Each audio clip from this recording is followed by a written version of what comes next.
Hello, everybody. Here's a continuation of our series, Winning in the Closed Sicilian. We are looking at this from the white perspective, and this game is from Indonesia, 1983, between Oleg Romanishin with the white pieces and Grandmaster Torre with the black pieces. And this is the last game in the 6 Bishop E3 line of the closed Sicilian. And if you haven't seen the other games or have questions about certain lines, feel free to check the playlist. I have compiled all the games together, and we're going to be looking at all the major lines in the closed Sicilian. So if you're trying to avoid, the labyrinth of analysis in, for instance, the Dragon or the Sicilian Night Off, uh, feel free to give a shot at playing the closed Sicilian.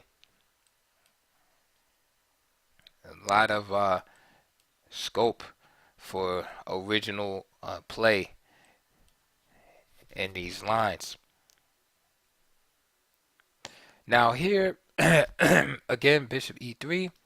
The idea is very simple. Queen D2, and the idea is create this battery here and trade off this bishop at some point after the knight moves to F6 or E7 in some lines. Now here we see an immediate B5 here.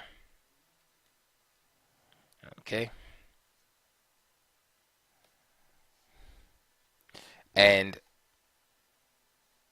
here, besides the immediate B5, we see Rook B8 here, also preparing to move B5.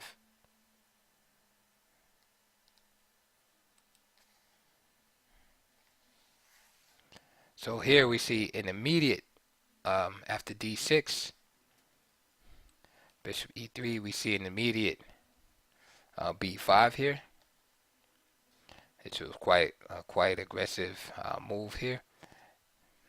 And of course, one of the ideas being, right, just look at the dark square, then you'll be able to kind of figure it out. But besides the B pawn being weak, right, you have this knight being vulnerable to attack after check, and then you have these type of moves, these type of scenarios. Like for instance here, this is attacked, and like I say here,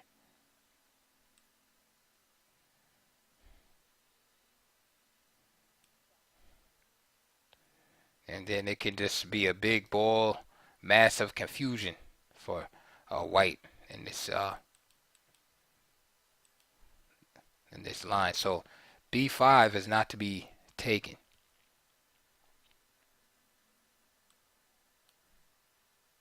Instead, B5 is met by E5 because you can see that the knight is left unprotected on C6. A little tactical nuance there. So Torre plays Queen D7, which keeps the knight safe. Alright. E takes D6. E takes D6. Now knight G E2. Knight G E7.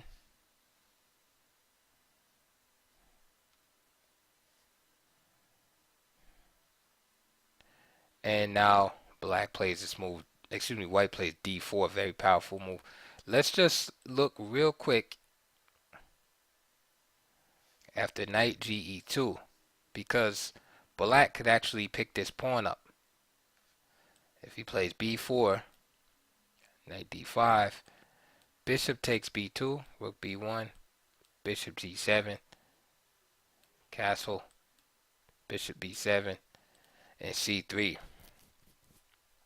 And white has great play for the pawn. Okay, excellent pieces. So it's not really advisable for black to go pawn grabbing, and this is why Torre did not take that pawn there.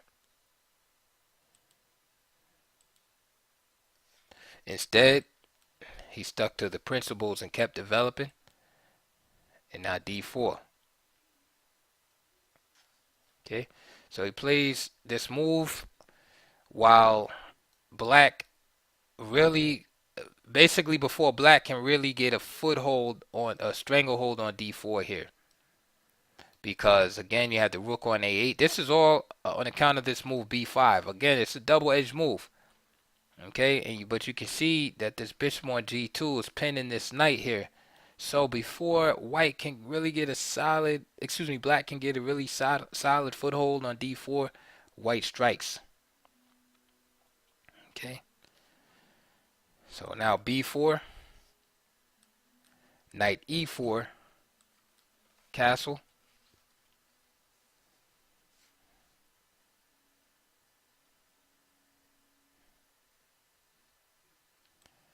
Bishop h6, and you say, wait a minute, this bishop is hanging. Nope, the knight is gonna go right there if bishop h6 and win the queen.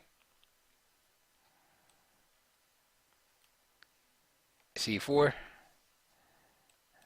bishop takes g7, king takes g7, d5, knight e5, f4, knight g4, and now h3.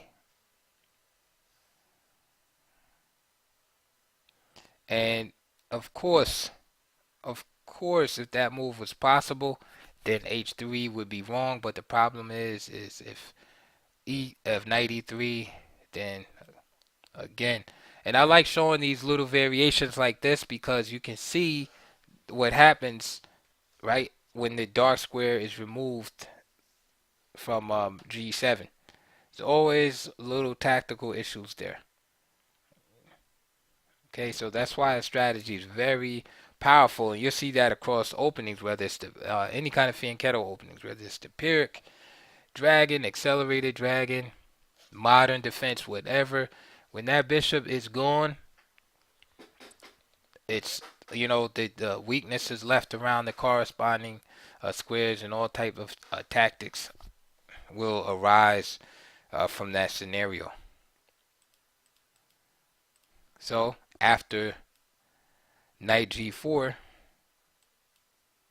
h3, he just has to get out of dodge. Knight h6. Of course, he would like to land on that square, but g4. Torre is playing really aggressive. f5, an uncompromising chess. Sometimes this leads to bad endings though when you play like this is black. Like look at the black pawns. Okay. So he doesn't want to get cramped. So he tries to basically, shoot his way out of the saloon, so to speak. Queen d4, king g8. This forces black to give up the exchange. Rook takes, queen takes, f takes g4.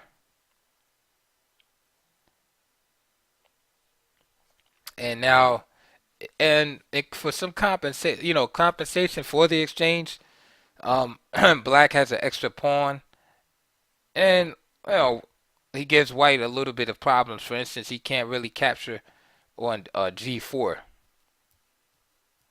Okay, so if he was to capture on g4, then the knight would be here, have some initiative. Then this move could, be problematic, etc.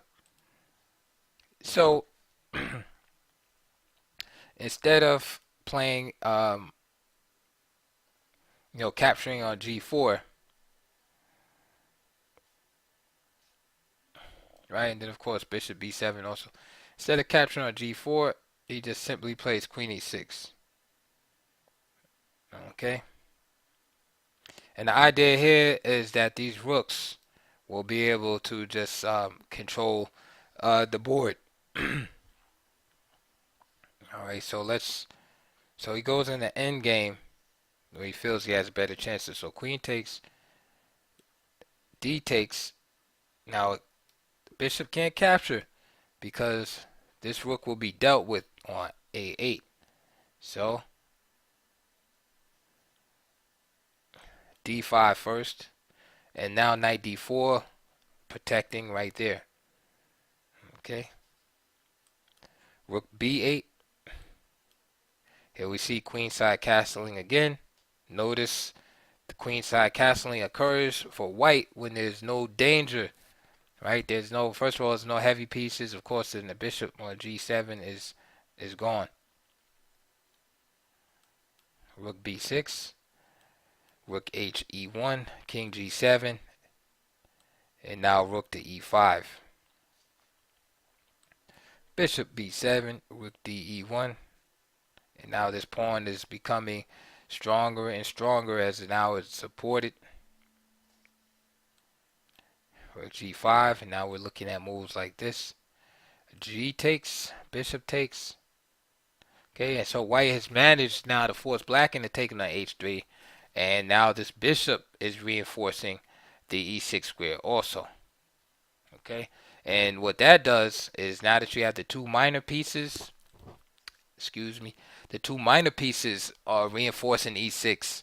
The rooks can now, the white rooks that is, can now leave that, that job and do something else.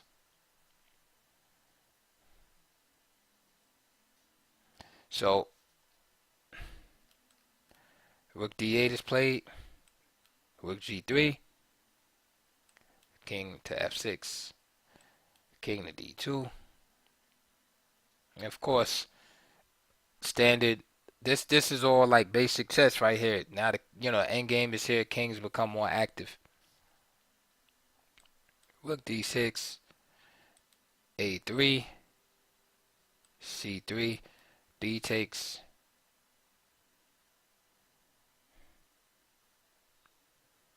and what do we have here? Let's make sure I'm capturing right. So b takes c3, and b takes a3. There it is. Yep. Rook a1, rook a6, bishop f1 hitting the rook, rook a4 hitting the rook, bishop d3, a2, rook to h3 hitting the knight, king to g7, knight b3,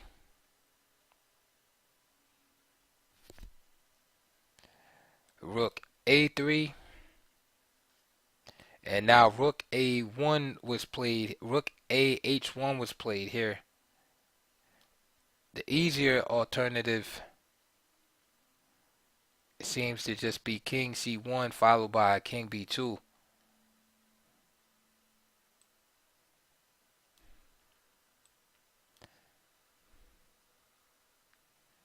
And that looks like it works also. However, dude played rook h. I'm sorry, that didn't get played. After rook a3, he played rook a h1, doubling up and trying to hit this knight off right here.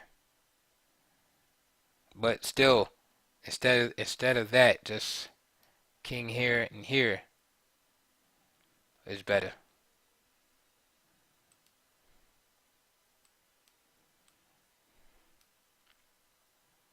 So knight e g8, right, protecting the knight. Then he went back, rook a1, knight g4, f5, g5, and now knight d4.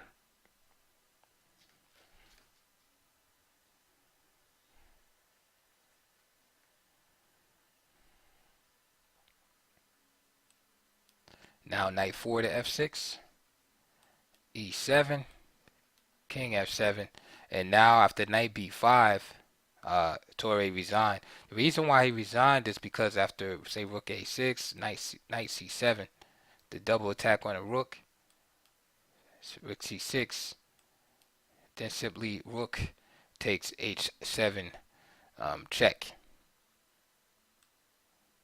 And of course, if knight takes, then that takes away the protection of the e8 square. So that would be all she wrote. So that is the end of that game. I hope you enjoyed it. Real real strong game by Romanishin, and that ends our survey on the Bishop E3 six Bishop E3 line. So the next videos we'll be looking at in the closed Sicilian will be beginning with the move 6 F4, which is more of like mainstream, like a mainstream continuation. But again, Bishop E3 is definitely a good line. And sometimes they transpose, but definitely has a simple idea. It's just Queen D2, Bishop E3, trading off the bishops. And what we could take from this game is, again, sometimes when the opponent plays an early, early aggressive move, sometimes it has to be met with aggressiveness. Like sometimes strange moves have to be met with strange moves. I learned that a long time ago. Sometimes you have to meet strange with strange. Not that this move is ultra strange, but it's kind of awkward for the opening, and you can see that kind of the downside of this early B5, and that it was swiftly met by E5, and exploiting this diagonal. And this is why you often will see the move Rook B8. You'll see more preparation first. In other words, you'll see Rook B8, Bishop D7, or what have you. Um, or sometimes you'll just see that knight go to D7 first, and you'll see just more of preparation than this kind of club over the head approach right here to try to win the game. So, oh, and yeah, and this move also was very good. Again, exploiting the the loose control over D4, because you got to remember, with your knight on C6, C5, Bishop G7, that's all designed to control D4. And just the fact that White was able to get it showed that there was a little flaw in there. Again, this also shows some of the tactical um, pitfalls in Black's position. The fact that he was able to send an unprotected piece to H6 and it couldn't be captured due to the positioning, the awkward positioning of his pieces. Again, Bishop H6 is met by knight to F6, and then the bishop is traded off anyway. So I just think that basically, again, another point of knight E3, Queen D4 check, exploiting the fact that once the bishop is gone, you can fully exploit the dark squares. Um, so my basic opinion on this game is Black played a little too aggressively for his own good, whereby not only was he kind of in trouble in the middle game, but the end games are bad for him too, because he overextended himself as far as like his pawn structure and things like that are concerned. And then just by the time it gets here, I mean, he's already busted. I mean, he fights valiantly, but there's no way he can win the E pawn. And then Black, you know, plays a little bit better, but even in spite of White's slight inaccuracies, there was nothing he could do at the end. And it ended with a righteous tactical finish here. So I hope you enjoyed that. As usual, like, subscribe. I'm trying to, really build this channel. I think it's the best channel. Um, it's not the flashiest, but as far as the content on there, it's good. But again, we're striving for improvement. Please like, subscribe, support the channel. Check my links below. I always put videos and book links, DVD links, um, related to the opening that's being studied. So again, stick around. Check the playlist. There's tons of videos just on this winning with the closed Sicilian series. And the next time we'll be looking at 6 F4.